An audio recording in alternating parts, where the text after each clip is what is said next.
I gotta get the keyboard thing. So hello everybody, my name is Arjan, and so I'm going to be talking about Hands Up, Don't Shoot. It's a movement that started, and sadly the death of this person is what started it all, Michael Brown.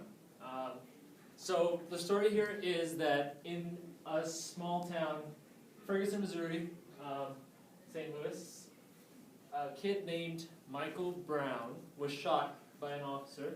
The officer's name was Darren Wilson. This happened on August 9th, 2014, so it's very recent. The cop shot Michael Brown 12 times. That's what's reported. He shot him 12 times. The controversy, there's much controversy behind this, but we'll get into that later. The story so far is that Michael Brown was in a store, convenience store, he stole some smokes and stuff. He was with his friend, and then the cop confronted him in the street, and apparently there was some sort of altercation where Michael Brown tried to fight with him for his handgun or whatever, but then the cop ended up shooting him and then shot him 12 times. And it said that the last shot was the most fatal one. So after the death, there was huge riots, there was protests all over the city itself, and it created a huge spark in social media itself. Most of these protests were peaceful, but then things did take dark turns once in a while, and people got angry and they were very emotional, so they started attacking the police, or the police that was there to help people. So online groups were also formed. So this is a screenshot taken from a site called Hands Up United.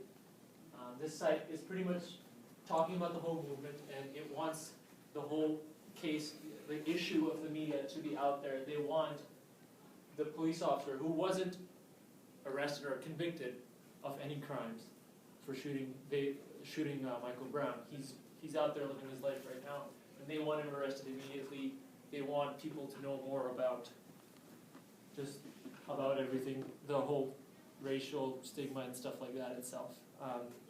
So the controversy here is this site, Hands Up United, says that on Saturday, he shot Mike Brown, an unarmed black 18-year-old, with his hands up in a posture of surrender.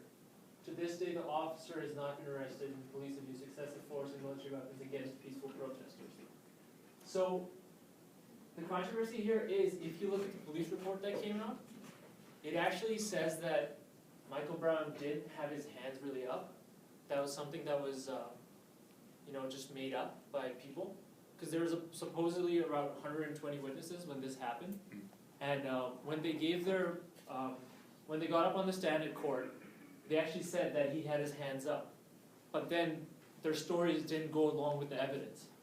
And then later on, many of the people they admitted that they were kind of being pressured into saying that, just because the slogan had taken such a huge thing in social media. They didn't want to be hated for it.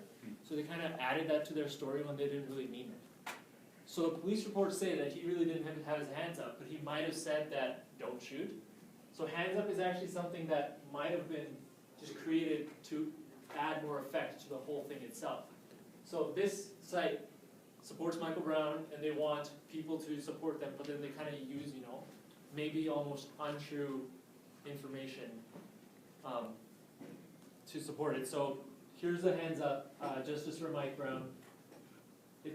There's many other cases that have happened, and so another important thing I would say is social media.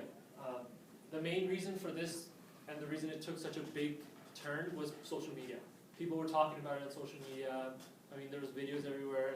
It was so easy to see the protests happening at night through social media, the pictures, videos going on. And that's how the first part of the whole slogan, Hands Up, spread apart so quickly. It's because of social media.